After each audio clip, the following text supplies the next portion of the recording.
RIKKARDO'S Tales!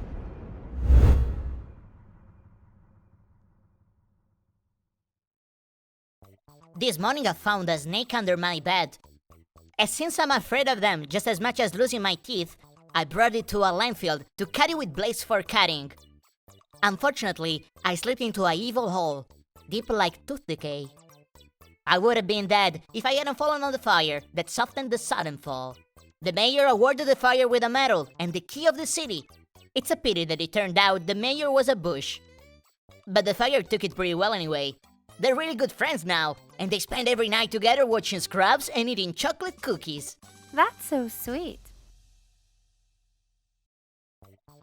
One night I couldn't get any sleep, so I climbed up on the roof so I could grab the knife, but it was too high up. So I went to get a pointed stick that I've hidden for 12 years behind my grandma's wardrobe. Unfortunately, I forgot what I was doing while waiting for the second bus to get there. So I decided to go to a herbalist nearby and hide. The owner got so angry that he repeatedly insulted my mother, hypothesizing that she was a woman of the night. And then, he threatened to cut my fingers off and make me eat them. But now we're really good friends. We always go bowling together, and once we even rode to his cousin's village on a tandem. That's so sweet.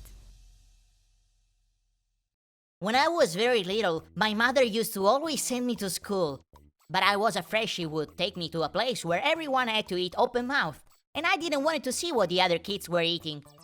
Therefore, I devised a cunning plan to pretend to be in a coma for all my school years, and then wake up in adulthood and be able to bear the horror of looking at chewed meals inside other people's mouth. It was a success. I enjoy school so much. And chewed things too. It didn't bother me to be 14 years older than the rest of the class. But it did become a problem when I had a crush on a classmate during second grade. In fact, I couldn't study at all, and my grades were low.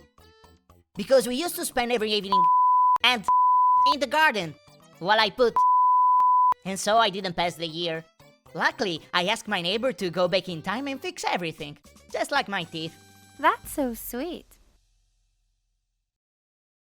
When I was about 8 years old, my mom always took me to the playground so I could have fun and play with the other kids.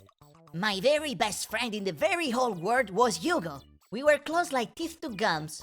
We used to play very fun games together. We traced straight lines on the sand. We pretended to be kangaroos that behaved like birds. We looked at toys. And we prepared sand meatballs and feed them to Charlie, the retarded kid. Hugo had a little car that I loved so much. I really loved it. I wanted it more than anything else, even more than my teeth.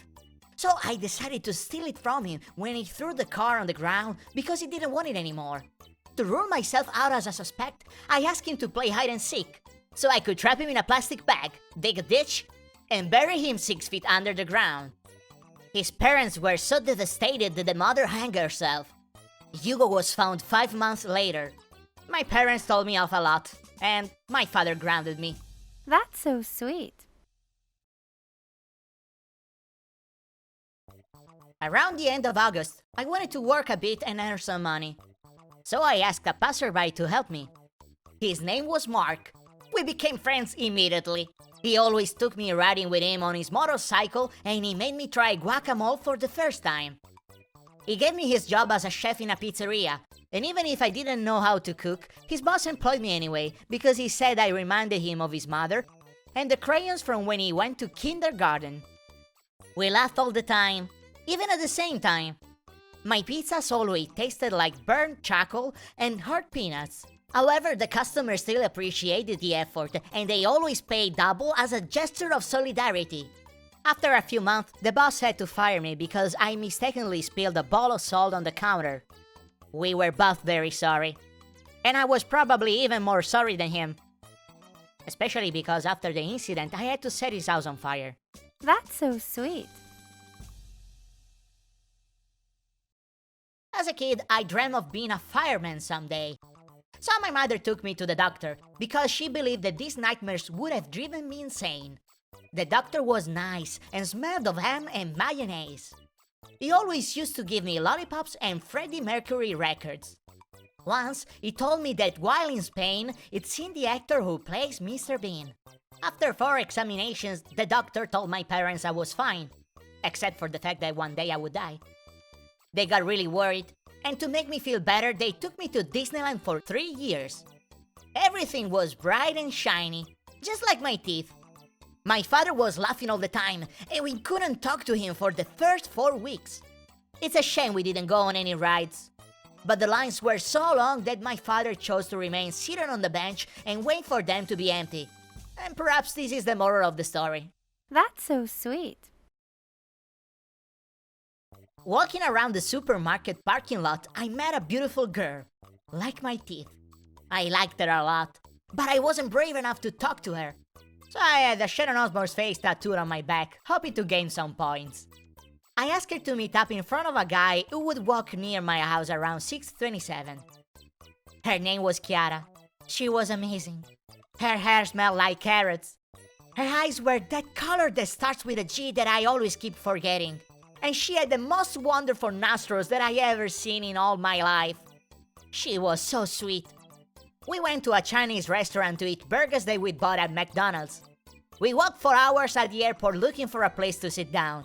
And I asked her to jerk me off in front of a shoe store window where my mother's friend used to work. Everything was smooth as oil. I thought things were getting pretty serious. But when she told me that she didn't like black olives, I decided that I never wanted to see her again. That's so sweet. One day I was very sad. Therefore, I went to see a movie. The screen was so huge that from the distance I was sitting, I could see nothing but 4 pixels. I had nothing left to do but take my own life, because nobody loved me, and I didn't deserve to live. But all of a sudden I was killed. Indignantly, I went to the police, and I asked them to avenge me.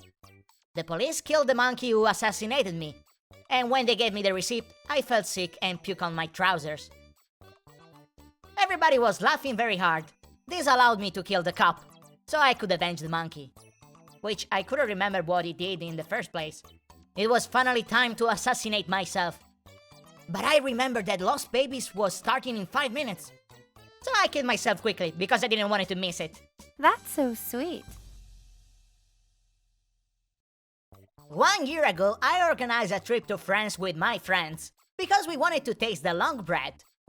I, Paul, and Tommy took the plane where we met a nice old man who showed us how he managed to throw his shoes at the pilot without being told off by the air hostess. Once we arrived in France, we went to see the pointed building right away.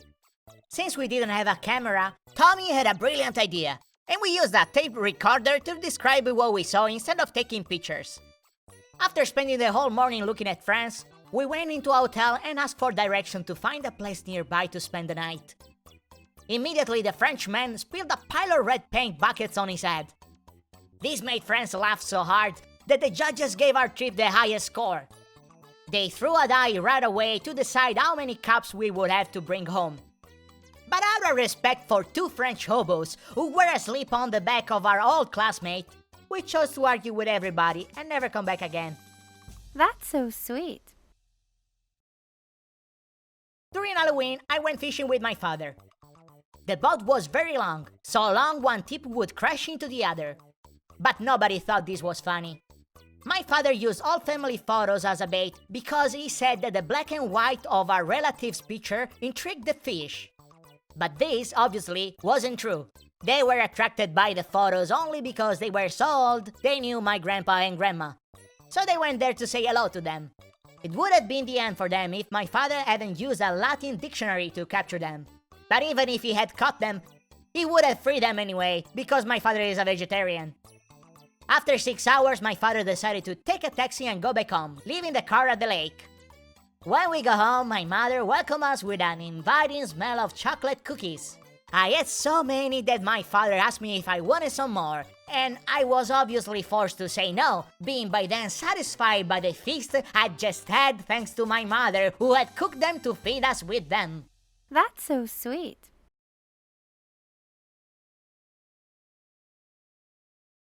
Hey guys, thanks for watching.